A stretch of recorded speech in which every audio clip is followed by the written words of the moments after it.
Bismillahirrahmanirrahim. Assalamualaikum warahmatullahi wabarakatuh. Yang terhormat Bapak Jumadi selaku dosen pembimbing mata kuliah perencanaan pembangunan, yang saya hormati para teman-teman sekalian yang berbahagia. Pertama-tama kita panjatkan puji syukur kehadirat Allah Subhanahu wa taala yang telah memberikan rahmat, taufik dan hidayahnya serta diberikan kesehatan kepada kita semua. Amin ya rabbal alamin. Saya atas nama Samsudin Nur, NPM 182006701, lokal 6E non-reguler, nomor absen 50. Pada kesempatan kali ini, saya akan menjelaskan tentang tugas perencanaan pembangunan yang berjudul kependudukan.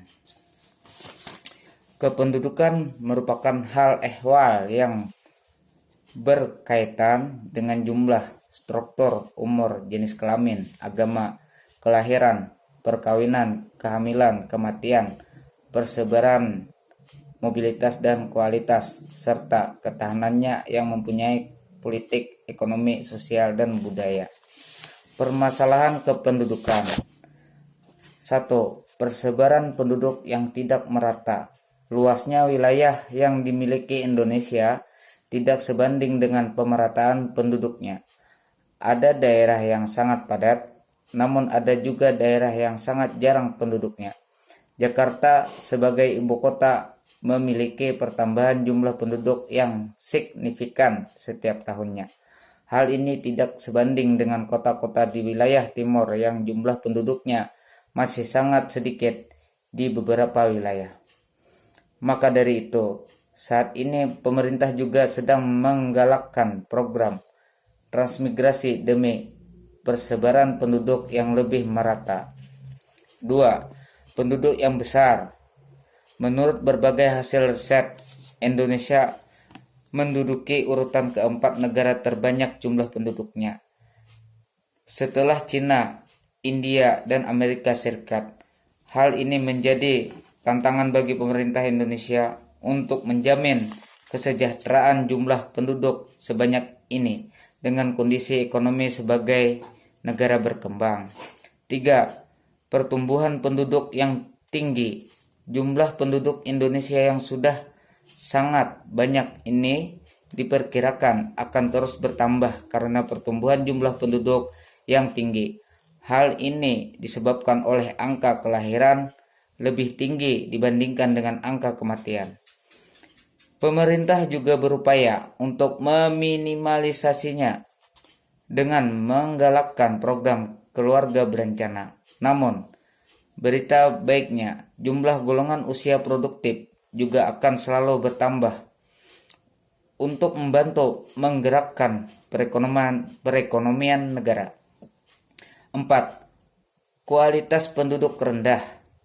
Saat ini Indonesia masih bermasalah dengan tingkat pendidikan. Tingkat pendidikan yang rendah akan mempengaruhi kualitas penduduknya. Masyarakat Indonesia menjadi kurang memiliki keahlian dan keterampilan dalam bekerja. Hal ini berdampak pada sulitnya masyarakat untuk mendapat pekerjaan yang sesuai dengan keahliannya. Selain itu, masyarakat Indonesia menjadi kalah bersaing dengan tenaga asing yang saat ini sudah banyak bekerja di tanah air kita. 5. Tingginya tingkat ketergantungan. Penduduk yang tidak bekerja disebut penduduk yang tidak produktif. Umumnya, penduduk yang tidak bekerja adalah yang telah berusia lanjut atau masih anak-anak dan remaja yang juga disebut usia non-produktif. Penduduk non-produktif menggantungkan hidupnya pada penduduk produktif. Karena usia non-produktif tinggi, maka tingkat ketergantungannya juga cukup tinggi. Golongan usia produktif menanggung terlalu banyak beban ekonomi dari penduduk usia non-produktif ini. 6. Kepadatan penduduk. Beberapa kota besar di Indonesia tergolong sangat padat jika dibandingkan dengan luas wilayahnya. Tingginya kepadatan penduduk ini menyebabkan masalah-masalah sosial seperti pengangguran, kemacetan, kemiskinan, rendahnya pelayanan kesehatan, meningkatnya angka kriminalitas, pemukiman kumuh, lingkungan tempat tinggal yang tidak sehat, dan lain sebagainya. Tujuan kependudukan dalam buku Perencanaan Pembangunan Daerah menyebutkan bahwa secara umum beberapa tujuan analisis kependudukan adalah sebagai berikut. 1. Mengetahui kuantitas dan kondisi penduduk, baik berdasarkan kelompok, umur, jenis kelamin, bahkan kondisi sosioekonomi. 2. Mengetahui pertumbuhan masa lampau, masa sekarang, serta penurunannya dan penyebarannya dalam suatu wilayah pembangunan. 3. Mengembangkan hubungan sebab akibat antara perkembangan penduduk dalam bermacam-macam aspek pembangunan. 4. Mencoba memproyeksikan pertumbuhan penduduk dan kemungkinan konsekuensinya serta pengaruh terhadap pelaksanaan pembangunan. 5. Sebagai bahan pemantau untuk melakukan pengendalian penduduk agar tidak terjadi ledakan jumlah penduduk yang dapat mempengaruhi kondisi masyarakat secara keseluruhan.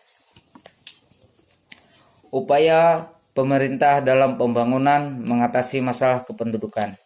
Upaya yang telah dilakukan pemerintah untuk mengatasi masalah-masalah tersebut ialah jumlah penduduk dan pertumbuhannya diatasi dengan program keluarga berencana (KB). Persebaran dan kepadatan penduduk diatasi dengan seperti program transmigrasi dan pembangunan lebih intensif di kawasan Indonesia Timur. Tingkat kesehatan yang rendah diatasi dengan seperti pembangunan fasilitas seperti pusat kesehatan masyarakat, puskesmas, dan rumah sakit umum RSUD, dan pelayanan kesehatan gratis bagi penduduk miskin. Tingkat pendidikan yang rendah diatasi seperti penyediaan fasilitas pendidikan yang lebih lengkap dan merata di semua daerah di Indonesia, menciptakan kurikulum pendidikan yang sesuai dengan kebutuhan pasar tenaga kerja, peningkatan kualitas tenaga pengajar, guru, dan dosen di lembaga pendidikan milik pemerintah, penyediaan program pelatihan bagi para pengajar dan pencari kerja, dan mempelopori riset dan penemuan baru dalam bidang iptek di lembaga-lembaga pemerintah. Tingkat pendapatan yang rendah diatasi dengan seperti penciptaan perangkat hukum yang menjamin tumbuh dan berkembangnya usaha atau investasi baik PMDN ataupun PMA, optimalisasi peranan BUMN dalam kegiatan perekonomian sehingga dapat lebih banyak menyerap tenaga kerja, menyederhanakan birokrasi dalam perizinan usaha. Lembaga pemerintah yang menangani kependudukan. Badan Kependudukan dan Keluarga Berencana Nasional, disingkat BKKBN.